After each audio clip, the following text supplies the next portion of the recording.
Hello, I'm back from Australia, and this is Grab Bag.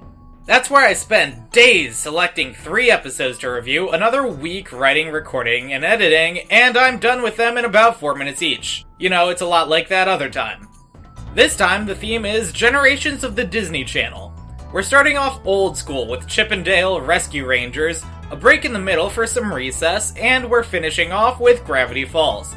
Let's get going, shall we? First up, When You Fish Upon a Star, from Chip and Dale Rescue Rangers. Here's a quick what you need to know. These guys are the Rescue Rangers. That's a detective agency. So we open up with a mouse coming to the gang talking about a sinking ship off the coast of Canine Island. I heard the Coast Guard get a call. The Lusitania is sinking! Monty insists that he's got a good reputation with the locals that the others are scared of. I've spent many a day on the island, and I'm on great terms with the tailwagon natives. Monty, that sounds like quite the insult. I would rephrase that.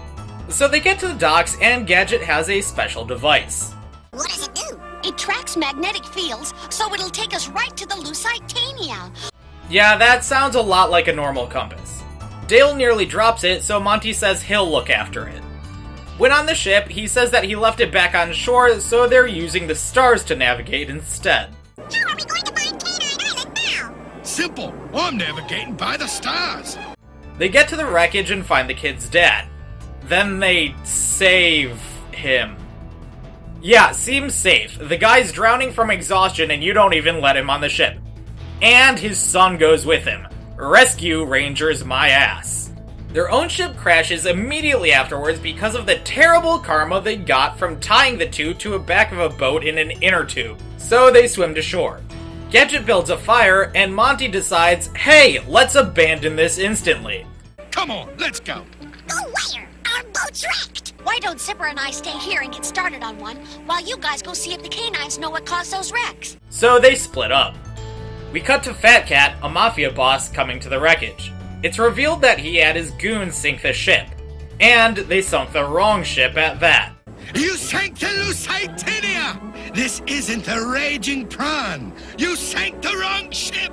Monty is showing the boys around. Right behind these vines is a gigantic waterfall! But clearly, things aren't as he remembered. Back at camp, Gadget and Zipper are captured. The boys figure this out and go looking for them. Fat Cat reveals his methods and... Okay guys, light up my life! Fat Cat is using fireflies to confuse the ship! What? I sincerely hope I don't need to tell you all why this is absurdly stupid. The actual target ship passes by. The Raging Prawn is coming! At last, places boys! So the goons leave camp. The boys' rescue plan fails spectacularly, however, because Monty trusts the stars over his watch, and Fat Cat has trapped the cage. Fat Cat ditches the prisoners with a lobster, and Monty proves he knows nothing about the island yet again. The lobsters on this island are as gentle as pups! They escape the lobster and figure out that they're not on the island that they thought they were. So what are the boats crashing into?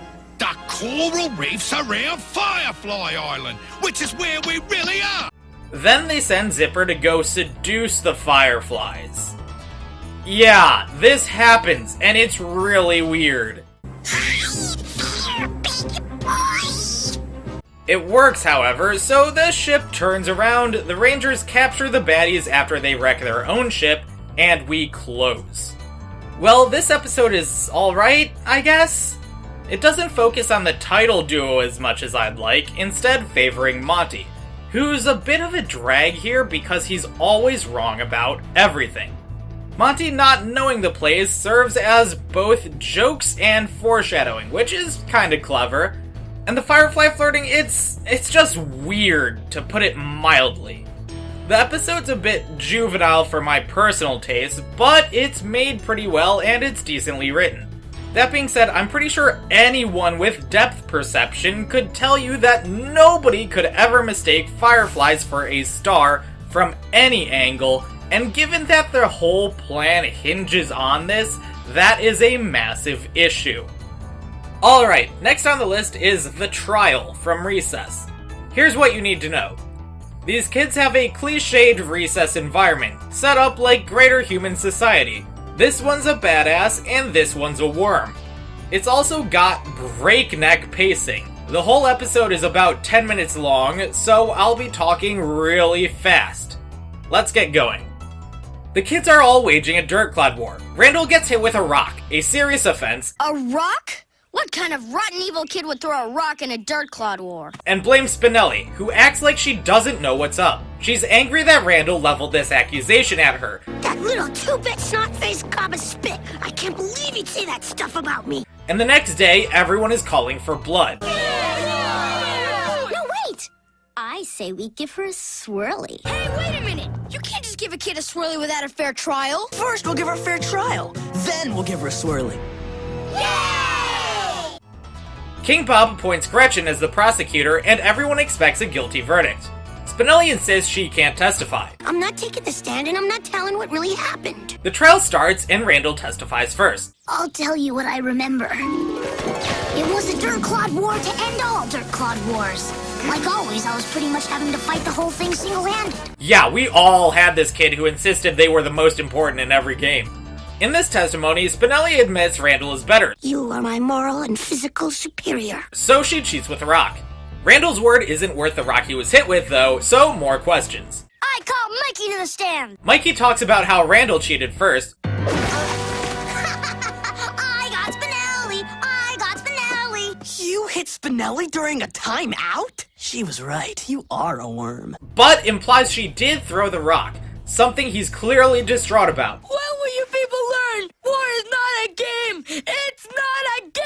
I thought it was a game. Yeah, that was a game. It was a game. All the kids still want blood, but TJ calls Spinelli to the stand and gives a speech. Look, Spinelli, this isn't just about you anymore. This is about all of us. Letting people punish you for something you didn't do is just plain wrong. And you know it too. She testifies that she was instead saving a cat from a tree, and nobody believes this until there's a teacher witness. Good work, Spinelli. I owe you one. So the question is, why did Randall accuse Spinelli, and who threw the rock? What? Why is everyone looking at me? I'm not the one on trial. Well, it's because he's a teacher's pet. There I was, watching Miss Finster compliment my arch nemesis Spinelli. It sickened me. And he hit himself with the rock. I hit myself on the head, okay? And I do it again. The crowd instantly turns on him, and we close with the friends making peace after the messy trial. Damn, is this episode funny.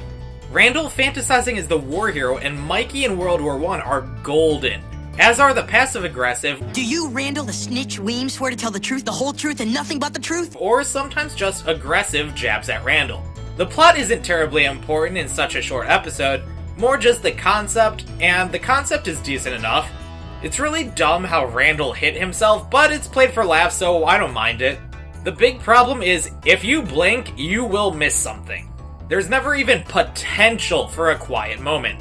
Regardless, this is 10 minutes very well spent. And on to the last one. Double Dipper from Gravity Falls. What you need to know. These two live with their uncle, this guy. Weird stuff happens all the time. And he's got a thing for her. Onwards. So they're hosting a party, and the kids are screwing around.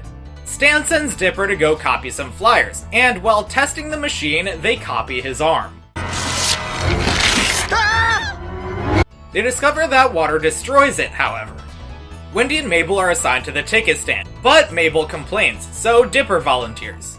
You realize if you do, you gotta commit to staying at the ticket stand with Wendy. No getting out of it, just the two of you, alone, all night.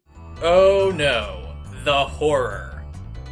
Dipper and Mabel talk about Wendy, and Dipper has a plan. Why can't you just walk up and talk to her like a normal person? Step 9, sister.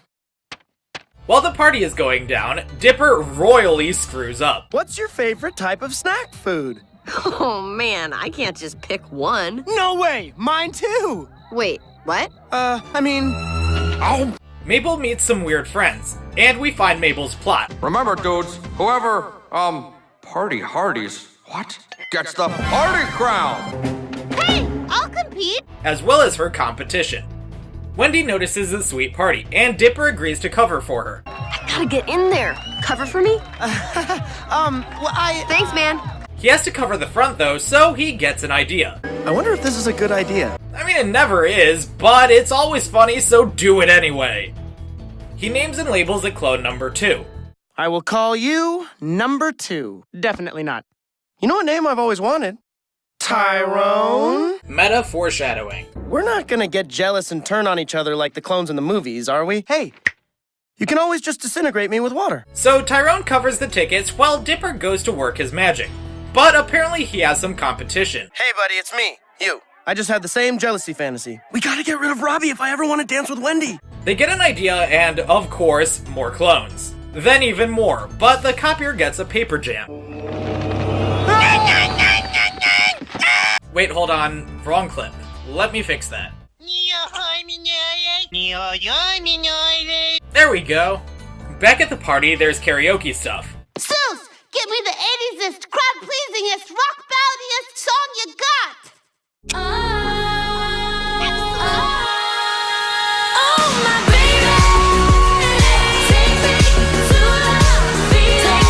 Everyone's loving it, and the Dipper clones steal Emo Kid's bike. A slow song comes on, and Dipper has his shot at a dance. But he freaks out and worries with Tyrone. There's too many variables. We need help. So they make even more clones and even more plans. The plans all work, but Wendy's not there anymore. Instead, she's chilling in the hallway. They talk a bit and bond a little. That's how you got your nickname. I thought your parents just hated you or something. But 5, 6, 7, 8, 9 and Tyrone are mad because that's not the plan. The inevitable happens. We said we weren't gonna turn on each other. I think we all knew we were lying. No. And they lock Dipper in the closet. Dipper escapes, however, and starts fighting them.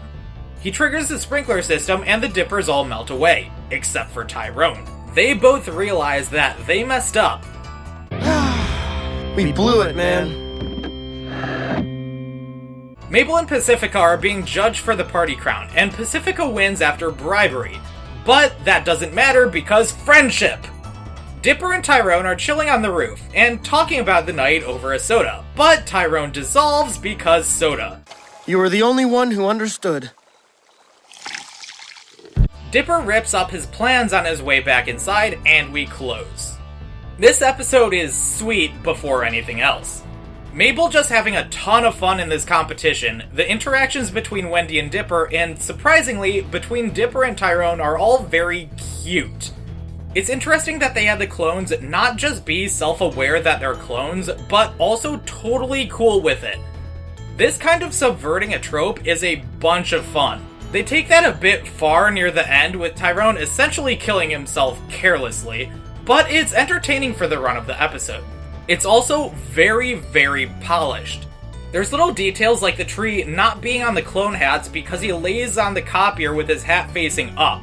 Or this sign after this joke. And if anyone wants to leave, I'm charging an exit fee of $15. I've only got 13. We're trapped! Although this is a trumpet playing the saxophone. You're so organized. Show me that checklist again. So that's kinda weird, but that's okay. In case you couldn't tell, I really like a good saxophone.